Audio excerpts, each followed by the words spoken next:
Bienvenidos a El Debate. Imagina esto. Llegas a tu destino en la costa venezolana después de, no sé, horas de carretera buscando relajarte. Sacas el celular del bolsillo para avisar que llegaste y nada, Cero señal, me imagino. cero señal. Ni una sola raya. Transpiras un poco por la humedad tropical, así que lógicamente buscas el control del aire acondicionado, pero no hay, no existe. Uy, Te resignas, dices, bueno, me voy a tomar un baño. Abres la llave de la ducha y el agua sale exactamente a la misma temperatura del ambiente. Para muchísimos viajeros de hoy esto suena a una pesadilla total. O sea, un error logístico inaceptable en pleno siglo XXI. claro, porque suena a la definición exacta de la vulnerabilidad moderna. Como sociedad, nos hemos acostumbrado a que todo funcione con solo presionar una pantalla. Sí, tal cual. Queremos que nuestro entorno sea totalmente predecible, que la comodidad sea como una capa invisible pero omnipresente que nos proteja de cualquier fricción con el mundo real, ¿sabes? Y justamente ese choque frontal de expectativas es lo que vamos a desglosar hoy en nuestra discusión. Vamos a analizar el papel de la desconexión extrema y la personalización radical en la hospitalidad turística. Un tema interesantísimo. Totalmente. Y para aterrizar esto nos vamos a enfocar en un caso fascinante, el de Marco, que es el dueño y anfitrión principal de la Posada La Fuente, ubicada en el sector de La Sabana, en La Guaira, Venezuela. Es un caso perfecto de verdad porque nos obliga a hacernos una pregunta bastante incómoda. ¿Es este modelo de inversión total y, digamos, desconexión digital que impulsan anfitriones como Marco la máxima expresión filosófica de la verdadera hospitalidad? ¿Es el motor ideal para el desarrollo local? Ajá. ¿O por el contrario, representa un modelo sumamente exclusivo y restrictivo que, disfrazado un poco de superioridad moral o pureza, termina limitando el alcance del turismo comunitario? Para explorar esto a fondo nos vamos a apoyar en evidencia muy concreta, desde investigaciones recientes sobre el slow travel y el JOMO, esa alegría de perderse de lo que pasa en línea de la que tanto se habla, hasta conceptos sociológicos profundos sobre la ética de recibir al otro. Claro, los fundamentos filosóficos de la hospitalidad. Exacto. Y para poner mis cartas sobre la mesa desde ya, yo sostengo que el enfoque de Marco en La Fuente no es una falla de servicio, para nada, sino que encarna la ética más profunda de la hospitalidad. Es bienestar real, logrado a través de una experiencia analógica pura. Bueno, por mi parte, mi postura es que esas carencias de infraestructura y ese aislamiento intencional terminan configurando lo que en filosofía llamamos una hospitalidad condicional. Hmm. Es un modelo que, por su propia naturaleza, excluye a sectores inmensos de viajeros y, por lo tanto, limita severamente su capacidad para generar un impacto económico real y escalable en la comunidad.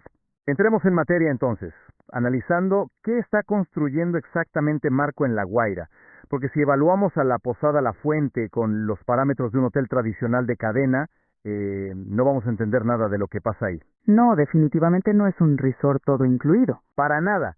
En términos de consultoría, este lugar es un manifiesto de marca en toda regla. Marco, trabajando codo a codo con su esposa Rona, a quien todos conocen como Tata, y su nieto Diego, no tienen un simple negocio de camas y desayunos. Ellos han tomado una decisión sumamente radical. Que es básicamente quitarte todo. Eliminar conscientemente el Wi-Fi, la señal telefónica, los aires acondicionados y el agua caliente. Y al hacer esto, obligan al viajero a un detox digital. No es capricho, ojo, es una respuesta directa a una necesidad psicológica contemporánea. Se alinea con esta tendencia del YOMO, contrarrestando la dependencia brutal que tenemos hacia las redes sociales. Entiendo el punto del detox, de verdad, pero la experiencia va más allá de no tener internet, ¿no? Mucho más allá. Tata cocina y comparten la mesa con los huéspedes. Todos comen juntos. Marco actúa como guía físico y narrador de historias orales de la zona. Ajá. Para hacer esto, materializan lo que el filósofo Emmanuel Levinas describió hace décadas, que es el anfitrión que abre su morada al otro. Esa apertura crea un vínculo humano que destruye por completo la frialdad transaccional del turismo de masas y sienta bases verdaderas para un desarrollo local, pero basado en la calidad humana. Entiendo tu punto. Y a ver, reconozco que narrativamente es bellísimo. Hay un encanto innegable en la filosofía del slow travel y en el poder del storytelling. Que Tata prepare la comida con recetas familiares, que el nieto lidere las caminatas, eso le pone un rostro humano a la experiencia. Claro, es lo que buscamos hoy en día. Sí, es algo que los hoteles de 500 habitaciones han perdido por completo. Pero tenemos que mirar la mecánica detrás de este romanticismo. Este modelo. En su aplicación práctica, el modelo es estructuralmente excluyente, ¿Excluyente por qué? porque la posada carece de comodidades modernas. Sí, pero lo más crítico es la incomunicación absoluta. Para conseguir una triste barra de señal celular, tienes que subirte a un vehículo y manejar 7 minutos hasta el pueblo vecino de Chuspa. Bueno, 7 minutos tampoco es el fin del mundo. No, pero levanta barreras de entrada altísimas. Automáticamente dejas fuera a familias con niños pequeños que necesitan saber que pueden llamar a un médico ante una emergencia. Dejas fuera a personas cuyas responsabilidades laborales o, digamos, familiares no les permiten desaparecer del mapa. Ya veo por dónde vas. E incluso a quienes padecen alergias. El lugar es amigable con las mascotas y las cabañas son abiertas, expuestas a insectos. Immanuel Kant hablaba del derecho cosmopolita y de una hospitalidad que no imponga condiciones restrictivas. Bajo esa lupa kantiana, la posada de Marco ofrece un lujo restrictivo. Lujo restrictivo. Sí, para un nicho demográfico muy específico. Aventureros sanos, sin ataduras y con el privilegio enorme de poder desconectarse. Y seamos honestos, un modelo de nicho no puede sostener un desarrollo económico comunitario a gran escala. Allí es precisamente donde difiero profundamente contigo. Porque llamas lujo restrictivo a lo que en realidad es una intervención terapéutica necesaria. ¿Terapéutica? Sí, desglosemos cómo funciona realmente la dependencia tecnológica hoy en día. Hay una investigación súper fascinante que se hizo hace poco en Ecuador, analizando la tendencia YOMO en la generación millennial, o sea, jóvenes de 18 a 36 años. Ajá, los más adictos al celular, digamos. Exacto, el estudio explica el mecanismo neurológico detrás de esto. Nuestro cerebro está atrapado en un ciclo de dopamina generado por la hiperconectividad. La necesidad de documentar el viaje para las redes sociales literalmente te impide experimentar el viaje. O sea, ves el paisaje a través de la pantalla. Tal cual.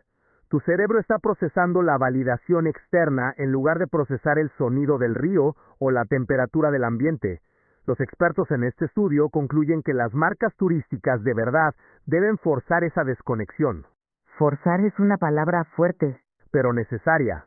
Si Marco te da la contraseña del Wi-Fi al llegar, tu cerebro va a elegir la dopamina fácil de Instagram antes que sentarse a escuchar sus historias locales. Su imposición de lo analógico no es una falta de presupuesto, es el diseño intencional de un entorno que rehabilita la capacidad de asombro del viajero. Mira, el análisis psicológico del agotamiento digital es completamente real, eso no te lo discuto para nada. El estrés tecnológico nos está devorando como sociedad. Qué bueno que estemos de acuerdo en eso. Sí, pero el problema está en el mecanismo de ejecución, ¿eh? Una cosa es que un espacio fomente la desconexión ofreciendo, qué sé yo, zonas libres de pantallas, y otra muy distinta es que tu seguridad personal se convierta en rehén de la geografía. Rehén suena muy dramático. Es que forzar un detox, eliminando la infraestructura básica, transforma un oasis de relajación en un riesgo logístico palpable. Imagina que tienes a tu madre anciana enferma en otra ciudad y necesitas estar localizable por si hay una emergencia grave. Bueno, en ese caso particular, tal vez no es el momento de ir a la sabana. Exacto, ese es mi punto. En el modelo de Marco no eres bienvenido o asumes un riesgo enorme. Esa falta de infraestructura actúa como un guardia de seguridad invisible en la puerta de un club súper exclusivo. Ese guardia te dice: lo siento, este nivel de iluminación espiritual y descanso mental no es para ti. Vuelve cuando no tengas responsabilidades. El YOMO es maravilloso, o sea, me encanta la idea, pero solo es curativo cuando tienes la opción de romper el cristal en caso de emergencia. Ya. Cuando te quitan el cristal y el martillo, se convierte en un privilegio para aquellos cuyas vidas ya están completamente resueltas. Comprendo el miedo logístico que plantea esa falta de red de seguridad. Lo entiendo. Pero piénsalo desde esta otra perspectiva.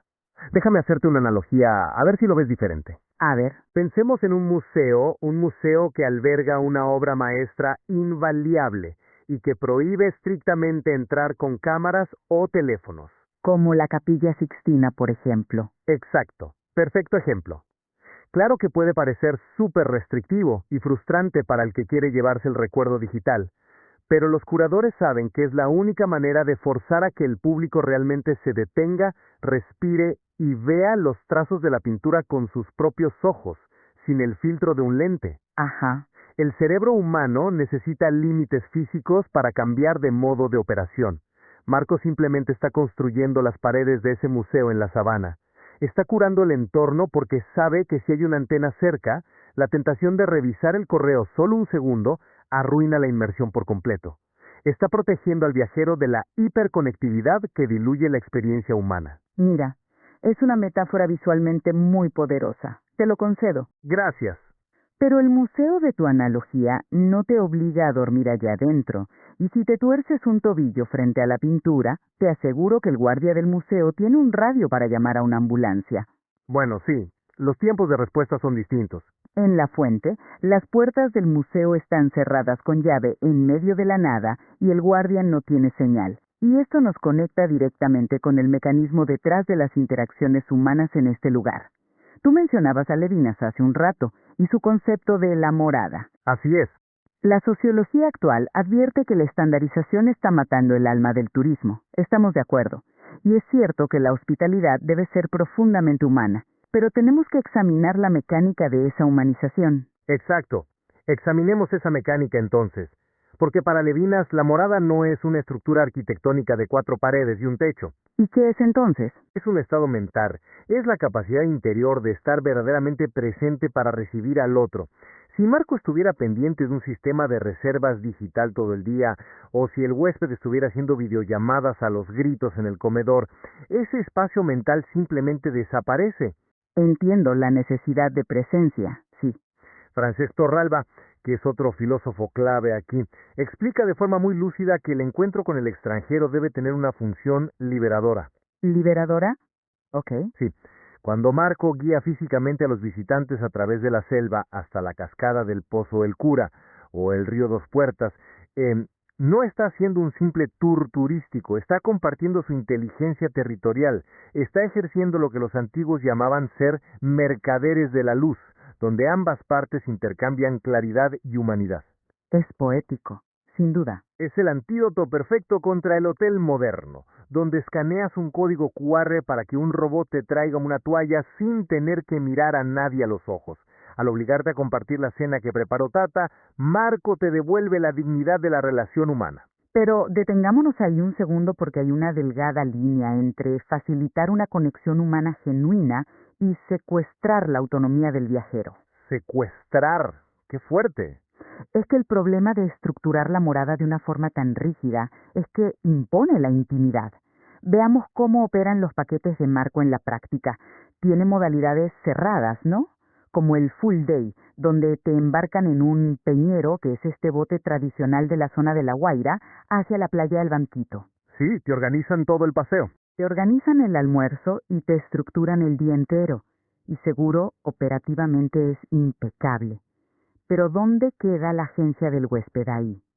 ¿Qué pasa si el viajero es introvertido y solo quiere sentarse en silencio a leer un libro, sin tener que escuchar las anécdotas del anfitrión durante 2 horas? Bueno, para eso te quedas en tu casa leyendo. No, porque irónicamente la hospitalidad incondicional de verdad exigiría aceptar también al huésped que no quiere interactuar. Al forzar esta hiperconvivencia familiar todos los días, el modelo borra por completo la frontera entre el servicio profesional y una intimidad forzada. El huésped pierde la capacidad de moldear su propio ritmo de descanso. Pero esa supuesta pérdida de autonomía es una entrega completamente voluntaria. Nadie va engañado. Y de hecho es exactamente lo que enciende el motor económico del pueblo. Quien reserva en Posada La Fuente ya sabe perfectamente a qué va. Y eso justifica la imposición. Es que ese sometimiento a la estructura de Marco tiene un propósito mucho mayor que el simple descanso individual. Es el mecanismo que hace funcionar al desarrollo local de la sabana. A ver, explícame esa conexión. Hay un artículo excelente de Noguero, publicado en la revista Hospitalidade, que detalla cómo una comunidad rural se asfixia económicamente si no hay una cultura de hospitalidad integral. Si el viajero mantuviera su autonomía total, como tú sugieres, traería su propia comida en una cava desde Caracas. Bueno, eso pasa mucho en la costa. Iría a la playa solo, dejaría su basura en la arena y se iría en la tarde sin gastar un solo centavo en la comunidad. Cero impacto positivo. Al crear estos paquetes estructurados, Marco utiliza recursos endógenos.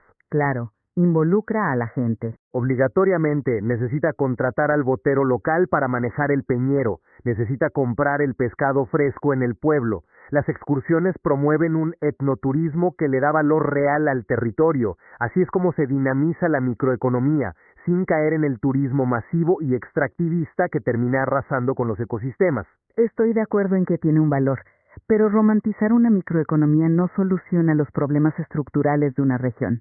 Y ese es el punto ciego inmenso de este argumento. ¿Por qué punto ciego? Desglosemos cómo funciona realmente la escalabilidad económica. Marco contrata a un par de boteros locales, ¿ok? Y Tata compra los vegetales en la zona. Es verdad, eso es súper encomiable, los aplaudo. Pero el desarrollo económico comunitario, según la propia teoría del Banco Mundial sobre gobernanza local, requiere otras cosas. ¿Requiere dinero? Requiere volumen, flujo sostenido y creación de infraestructura que mejore la vida de todos los residentes, no solo de los 4 empleados directos de una posada boutique. Ya. El turismo microboutique, por su propia naturaleza de bajo volumen y este rechazo tajante a la tecnología, no genera la base fiscal ni la demanda necesaria para que el Estado, digamos, asfalte la vía de acceso a la sabana o mejore el centro de salud de la comunidad. ¿Entiendo la teoría macroeconómica? Es que mantenerse rústico y tecnológicamente hermético suena poético en un ensayo, pero no frena el éxodo de los jóvenes que se van del pueblo a la ciudad buscando oportunidades reales. Estás romantizando un parche económico que es incapaz de resolver los verdaderos problemas de fondo de La Guaira. Pero la escalabilidad masiva que tú defiendes es precisamente la sentencia de muerte para lugares vírgenes como la sabana. No pido masividad de cruceros, pido escala viable. Pero es que si aplicamos tu lógica de volumen, terminamos asfaltando el camino de tierra hasta la cascada para poder meter autobuses de 50 pasajeros. Terminamos instalando antenas 5G en cada palmera para que los nómadas digitales puedan trabajar desde el río con sus laptops. Y en el proceso destruimos el ecosistema que hacía atractivo el lugar en primer lugar. Bueno, hay puntos medios. El mecanismo de crecimiento que Marco propone es cualitativo, no cuantitativo. En el análisis profundo del desarrollo local, se establece que el turismo debe dinamizar la sociedad a través del turismo de experiencia. Marco no intenta ser un megacomplejo hotelero. Su límite de crecimiento es su mayor defensa contra la explotación. Una defensa muy conveniente. Al mantener la posada pequeña, rústica y enfocada en la historia oral, crea un precedente valiosísimo de que el respeto a la naturaleza tiene un valor incalculable, y atrae a un perfil de viajero consciente, que está dispuesto a invertir en una economía comunitaria sin destruirla. Pero fíjate a quién atrae exactamente ese modelo. ¿Quién es ese famoso viajero consciente? Alguien que valora la desconexión. Sí, pero las estadísticas del slow travel lo dicen muy claramente. Suele ser un individuo con un alto nivel educativo y un poder adquisitivo medio alto. Es el profesional urbano, el artista o el sociólogo fatigado por el estrés de la ciudad, que puede permitirse el lujo altísimo de pagar por la desconexión. Y puede hacerlo porque su red de seguridad cotidiana está completamente intacta. Si revisamos un poco la filosofía de Derrida cuando analiza a Kant, él diferencia muy bien la hospitalidad incondicional de la hospitalidad condicional. Esta última es la que ejercen las familias y tiene filtros invisibles. ¿Filtros invisibles? Sí, la posada de Marco es un filtro gigante. Filtra a quienes tienen problemas de movilidad física, a los que no tienen el lujo del tiempo libre absoluto para perderse 3 días, a las familias con dependientes médicos.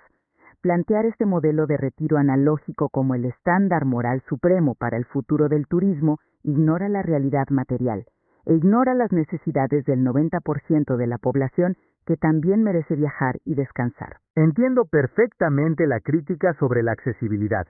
Es un punto válido, pero míralo desde este ángulo. Exigir que todo alojamiento se estandarice para cubrir absolutamente todas las necesidades y vulnerabilidades de cualquier persona, en todo momento, es el camino más rápido para homogeneizar el mundo.